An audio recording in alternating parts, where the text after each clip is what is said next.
अस्सलामुअलैकुम everyone, welcome to CSS guide. और आज हम बात करने वाले हैं जॉब एनालिसिस के ऊपर। जॉब एनालिसिस का प्रोसेस क्या है और इसका मेथड क्या है। तो let's start with the definition. अगर हम देखें एडविन बी फिलिपो की डेफिनेशन, तो उसके अकॉर्डिंगली जॉब एनालिसिस जो है वो किसी भी स्पेसिफिक जॉब के ऑपरेशंस और उसकी रिस्पॉन्सिबिलिटीज़ को स्टडी और उसके अकॉर्डिंगली उसकी इंफॉर्मेशन कलेक्ट करने का नाम है। ठीक है। और अगर हम देखें स्कॉट क्लोथियर और स्प्रीगल की डेफिनेशन, तो उनके अकॉर्डिंगली जॉब एनालिसिस एक ऐसा प्रोसेस है जिसके अंदर हम उस जॉब के ऑपरेशंस, ड्यूटीज़ और उसके रिलेशनशिप्स जो हैं वो हम क्रिटिकली इवेलुएट करते हैं। ठीक है।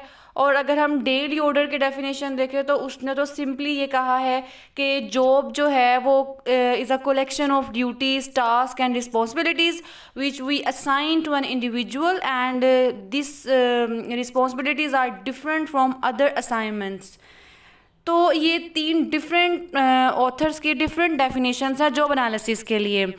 लेकिन अगर हम इसको लेमैन लैंग्वेज में देखें, तो जॉब एनालिसिस जो है वो एक ऐसा प्रोसीजर है जिसके अंदर हम सिर्फ 2 तरह के सेट्स को इन्वॉल्व करते हैं। हमें पता होना चाहिए कि एक पर्टिकुलर जॉब की ड्यूटीज़ और उसकी रिक्वायरमेंट्स क्या हैं। ठीक है। और एक बहुत अहम चीज़ जो है जॉब एनालिसिस में, वो इस कॉन्सेप्ट को आपने वो नहीं करना, मिक्स नहीं करना आपस में, कि जॉब एनालिसिस में जॉब इम्पोर्टेंट होती है ना कि पर्सन। हम जॉब को एनालाइज कर रहे होते हैं, हम पर्सन को एनालाइज नहीं कर रहे होते। तो चलें जॉब इसकी डेफिनेशन के बाद हम चलते हैं कि जॉब एनालिसिस के स्टेप्स क्या हैं। अगर हम फर्स्ट स्टेप को देखें, तो पहला स्टेप तो यही है कि हम जॉब से रिलेटेड इंफॉर्मेशन को कलेक्ट करते हैं। अब इन इंफॉर्मेशन को कलेक्ट करने के कितने मेथड्स हैं और किस तरह से कलेक्ट की जाती है ये हम आगे पढ़ेंगे, लेकिन सबसे पहला स्टेप तो ये कि हम इंफॉर्मेशन को कलेक्ट करते हैं।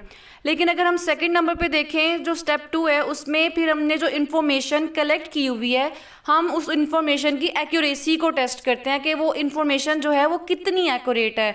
जब हम उस इंफॉर्मेशन को एनालाइज कर लेते हैं, तो फिर हम उस पर्टिकुलर इंफॉर्मेशन में से हम जॉब डिस्क्रिप्शन नोट डाउन करते हैं कि जॉब डिस्क्रिप्शन होगी क्या।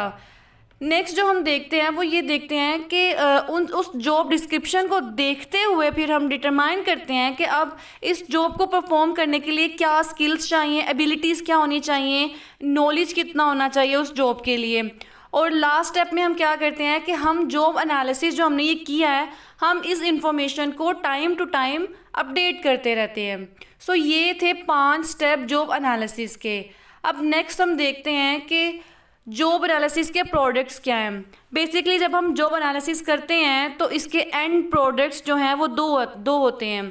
2 तरह के फॉर्म में हमें रिजल्ट मिलता है। First one is job description, और जो सेकेंड वन है वो है जॉब स्पेसिफिकेशन। जॉब डिस्क्रिप्शन के बारे में मैं आपको बता दूं कि ये एक्सप्लेनेटरी होता है इन नेचर, और इसके अंदर फंक्शनल इन्फॉर्मेशन के साथ साथ ऑर्गेनाइजेशनल इन्फॉर्मेशन भी मौजूद होती है। और ये जो एनालिस्ट है, ये उनको स्कोप जो उस जॉब का है उसकी पोजीशन के बारे में, रिस्पॉन्सिबिलिटीज़ के बारे में हाईलाइट करती है, इन्फॉर्म करती है। उसके अलावा ये बताती है कि जॉब का स्टेटस क्या है, ये फुल टाइम है, पार्ट टाइम है, इसकी सैलरी वेज का डिसाइड करती है। ठीक है। उसके बाद जॉब समरी बेसिकली एक रिटन फॉर्म में ओवरऑल जॉब के बारे में ये लिखी जाती है कि उस जॉब ने क्या क्या रिपोर्ट करना है। ठीक है। इसके अलावा हम देखते हैं कि इसमें हम बताते हैं कि इसकी क्या वो कंडीशंस हैं।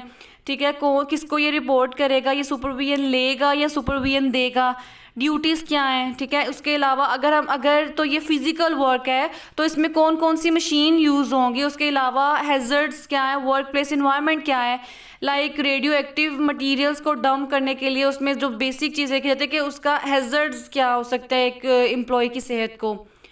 नेक्स्ट हम देखें जॉब स्पेसिफिकेशन को, तो जो जॉब स्पेसिफिकेशन होती है ये बेसिकली डिटेल्ड डिस्क्रिप्शन होती है about the role that including all responsibilities and objective and requirements about a job.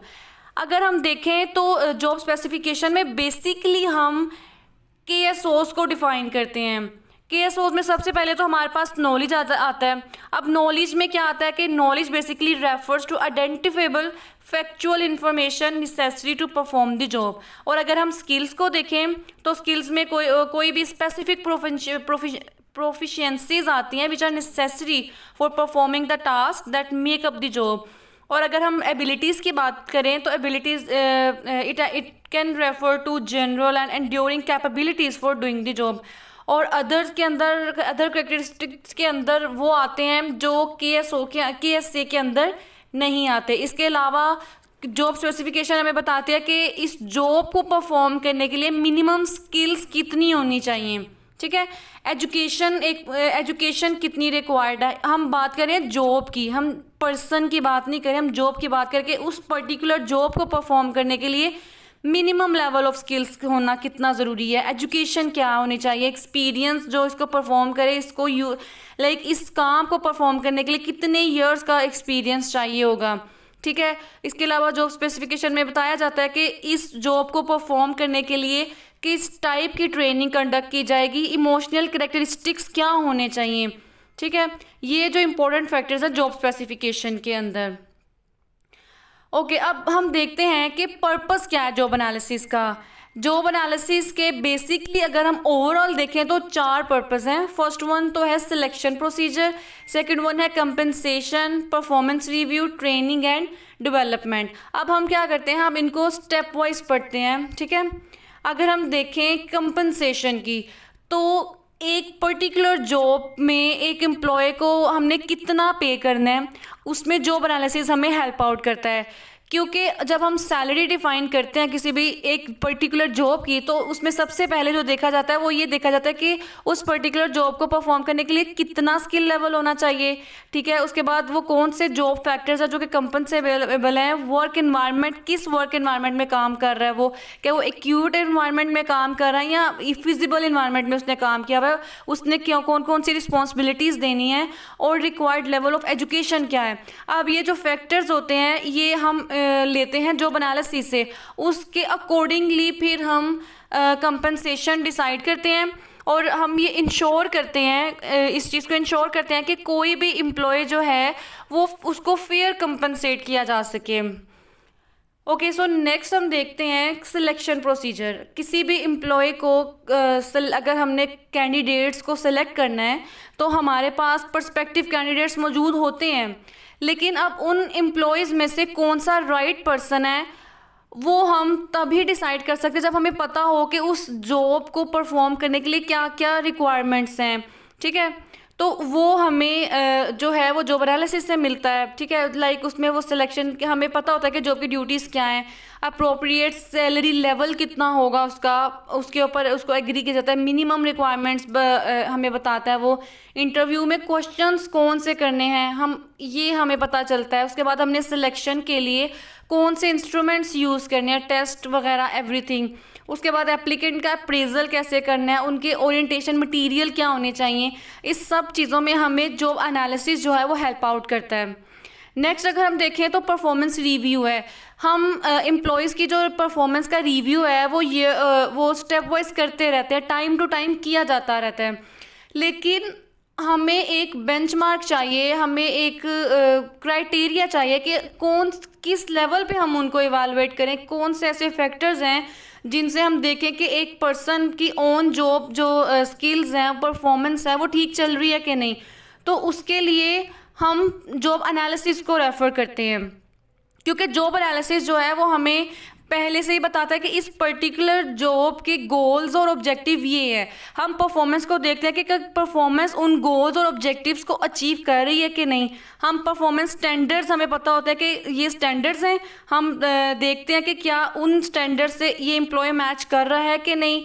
Evaluation criteria क्या होना चाहिए, लेंथ ऑफ प्रोबेशनरी पीरियड क्या होना चाहिए, और ड्यूटीज़ टू बी इवैल्यूएटेड। ये सारी चीज़ें जो हैं हमें जॉब एनालिसिस प्रोवाइड करता है। नेक्स्ट जो बहुत इंपॉर्टेंट है, ट्रेनिंग एंड डेवलपमेंट। हम एम्प्लॉयज़ को नीड बेस्ड ट्रेनिंग जो है वो देते रहते हैं, ठीक है। अब उसके अलावा जब हमने जॉब स्पेसिफिकेशन में पढ़ा कि वो हमें बता देता है जॉब एनालिसिस कि जब इस पर्सन को आपने हायर करना है, इस जॉब के लिए क्या ट्रेनिंग ज़रूरी है, ठीक है। अब एक फिजिकल इन्वायरमेंट में एक पर्सन काम कर रहा है, प्रोडक्शन में काम कर रहा है, तो उसके लिए जो ट्रेनिंग होगी वो यही होगी कि ऑन साइट उसको ट्रेनिंग दी जाती है, उसको मशीन पे काम करना सिखाया जाता है। तो ये नहीं कि उसको थ्योरेटिकल चीज़ें पकड़ा दी जाती हैं, नहीं, यानी कि ट्रेनिंग कंटेंट क्या होना चाहिए ये हमें जॉब एनालिसिस डिफाइन करता है। उसके बाद assessment test to effectiveness of training, कि क्या ट्रेनिंग इफेक्टिव है, then which equipments we will use in delivering training, और मेथड्स ऑफ ट्रेनिंग। ठीक है, ये हमने पहले इस पर बात की है।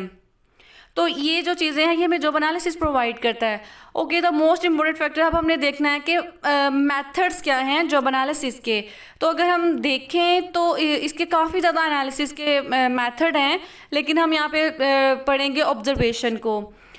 अच्छा, अगर हम ऑब्जर्वेशन की बात करें तो ये सबसे सिंपल मेथड है, ठीक है, और इसको हम और स्ट्रेट फॉरवर्ड मेथड है, इसको इंडिपेंडेंटली भी यूज़ किया जा सकता है और डिफरेंट मेथड्स के साथ भी इसको यूज़ किया जा सकता है। इसके अंदर क्या होता है कि observations are made about the person making the analysis, और इसके अंदर हम इंडिविजुअल्स जो कि उस जॉब को परफॉर्म कर रहे हैं हम उनको ऑब्जर्व करते हैं, और उनको ऑब्जर्व करने के बाद हम इंफॉर्मेशन को नोट डाउन करते हैं। अब मैं आपको बताती हूँ कि हम एक जो एनालिस्ट है वो क्या क्या चीज़ें नोट कर रहा होता है। वो नोट कर रहा होता है कि जनाब what work he has done, ठीक है, what was done, how it was done, how long it took, और इसके अलावा what the job environment was like, इसके अलावा what equipment and technology were used।